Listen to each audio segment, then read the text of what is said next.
자, 여러분 안녕하십니까. 크립토토마토 오늘도 인사를 드려보고 있는데요. 어제 빵용이 블룸버그와 인터뷰를 진행을 했었죠. 그 다음에 또 연달아서 CNN과의 인터뷰를 진행한 것이 공개가 됐었는데요.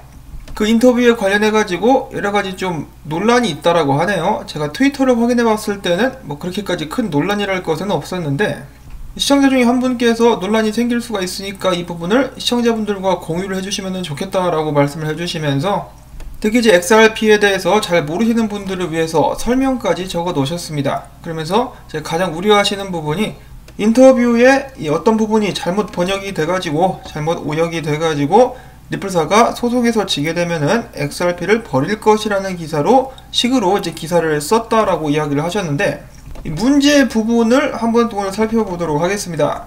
자, 일단 기사가 나오고 있습니다. 미국에서 XRP를 포기하고 대안을 찾는 것도 가능한 일. 리플사의 CEO 이야기하기를 SEC와의 소송에서 패소할 경우 XRP를 포기하고 대안을 찾는 것도 해결책의 일부가 될 수 있다라고 이야기를 했다고 하는데, 자, 과연 빵형은 그런 식으로 이야기를 했을까? 지금 이 문제가 된다라고 하는 부분만 콕 집어서 재생을 해보도록 하겠습니다. Can you operate going forward though without XRP? I mean, you and I have discussed in the past using alternatives, being operable with alternatives. Is that the solution in the United States if necessary? That certainly could be part of the solution. I think there is a certain, strangeness that the SEC has kind of picked winners here. It said that Bitcoin is not a security. It said that Ether is not a security. But really everything else, I think, is kind of at risk, particularly given what they have done in filing a lawsuit against Ripple. But we could do that. We've always thought about our product as how do we solve a customer's problem first and foremost. And I think that has served our growth. And it's a reason why we have seen so much activity now, billions and billions of dollars of transactions across RippleNet, our network for payments. 자, 여기까지만 들어보면 될 것 같은데요. 일단 인터뷰 초반에 이런 이야기가 있었다라는 것을 먼저 전해드리고 재생한 부분에 대해서 이야기를 해보도록 하겠습니다. 자, 인터뷰 초반에 이 여성분이 물어봅니다. 이 소송에 패소를 하게 된다면은 어떻게 되겠느냐? 거기에 대해서 빵형은 직접적인 대답을 하지 않았습니다. 그러면서 이 전 SEC 의장의 발언인 메리조 화이트의 발언, 이 소송 자체가 잘못되었다라는 것을 다시 한번 인용을 했었고요.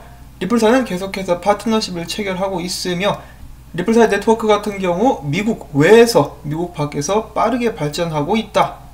이런 식으로 규제의 투명성이 갖춰지지 않는 것은 미국에 좋지 않다라고 이야기를 했고, 그 다음에 제가 재생을 한 부분으로 넘어가서 사회자가 물어봅니다.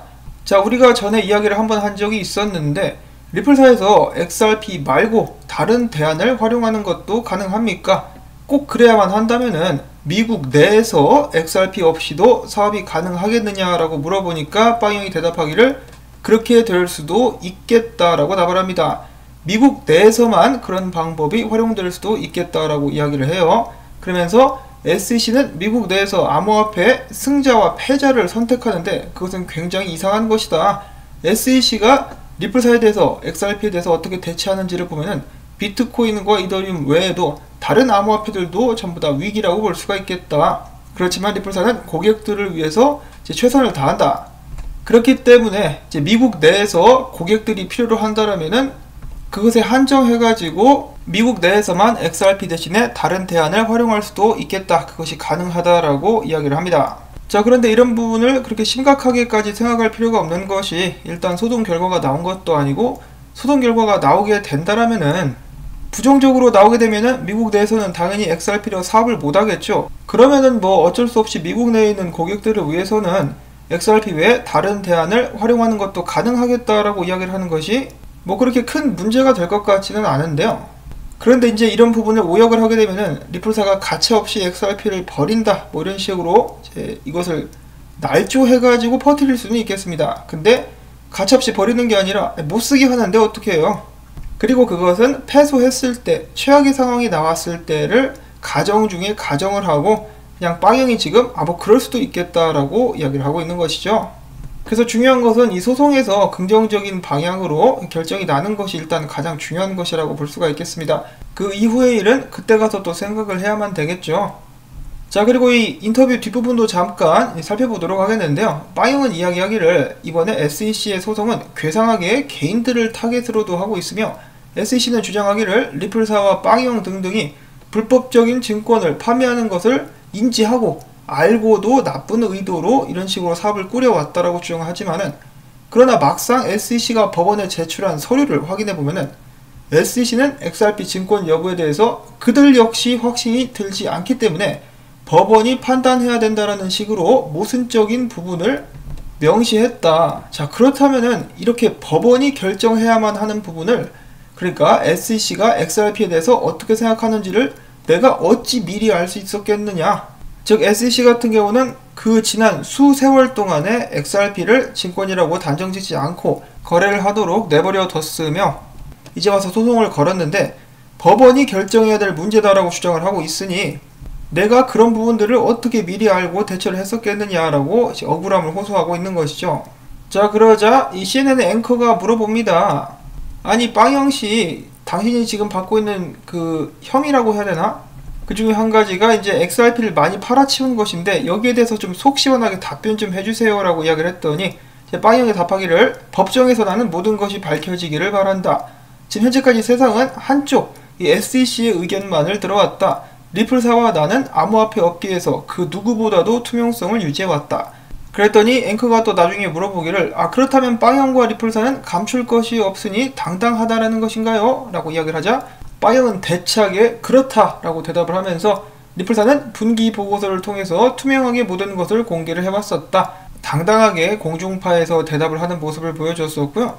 그 다음에 미국 내에서 규제 문제에 대해서 좀 이야기를 했다가 나중에 리플사는 그동안에 전세계 여러 중앙은행들과 함께 일을 해오고 있었다라고 이야기를 한 후에 그 다음에 또 한 가지 굉장히 흥미로운 발언을 하게 되는데요. 빵형은 이야기하기를, 오바마 정권은 XRP를 통화로 봤다. 근데 정권이 바뀌었으니까 그렇기 때문에 새로운 SEC와 함께 같은 결론이, 그러니까 XRP에 대해서 긍정적인 결론이 날 수 있기를 바란다라고 이야기를 합니다.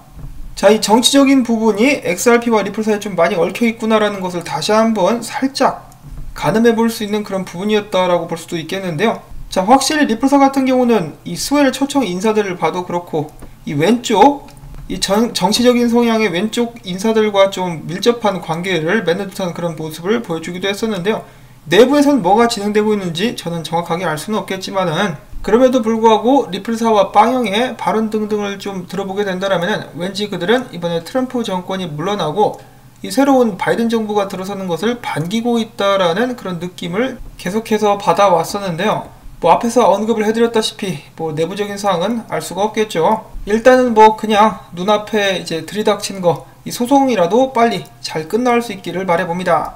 자, 그 다음에 인터뷰 같은 경우는 두 편으로 따로 이렇게 나눠져 가지고 구성이 되어 있는데요.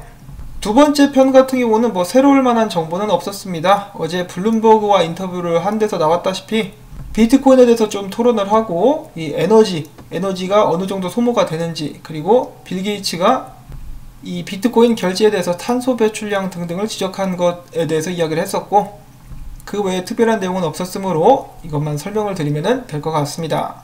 자, 그 외에 첫 번째 인터뷰에서는 이러한 부분에 대해서도 이야기를 했었는데, 브래드 갈링하우스는 리플사가 국경을 초월한 지불 문제를 해결하고 있기 때문에 스테이블 코인과 디파이의 위협을 받고 있다고 생각하지는 않는다라는 말도 이제 덧붙였었다라고 하네요. 자, 과연 이 게리 겐슬러 씨는 언제쯤 이 제대로 SEC 의장으로서 움직이게 될 것인가, 그리고 리플사에 관련된 어떤 판단을 내리고 대응을 하게 될 것인가, 더 나아가서는 이 정권이 바뀐 것이 리플사의 향후 미래에 어떤 영향을 줄 수 있을 것인가.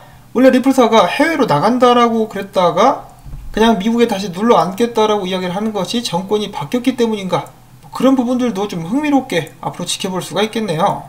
자, 그리고 혹시 몰라서 노파심의 말씀을 드리는데, 이 정치 문제들, 저는 정치적인 성향은 중립입니다. 기본적으로 저는 모든 정치인들이 부패해 있다라고 생각을 하는데, 그 중에서 제가 좀 특히 싫어하는 부분이 있다라면 중국 공산당들, 그리고 중국 공산당하고 결탁하는 자들은 제가 좀 많이 싫어하는 편입니다. 그 외에는 정치적인 성향은 중립이라는 것을 또 말씀을 드리고 싶어요. 괜히 그것 때문에 또 화를 내실 분들이 계실까봐 말씀을 드리고, 그 다음에 마지막으로 잠깐 살펴볼 것이 전 SEC 위원장 누굽니까? XRP 커뮤니티의 원수라고 볼 수 있는 제이 클레이튼.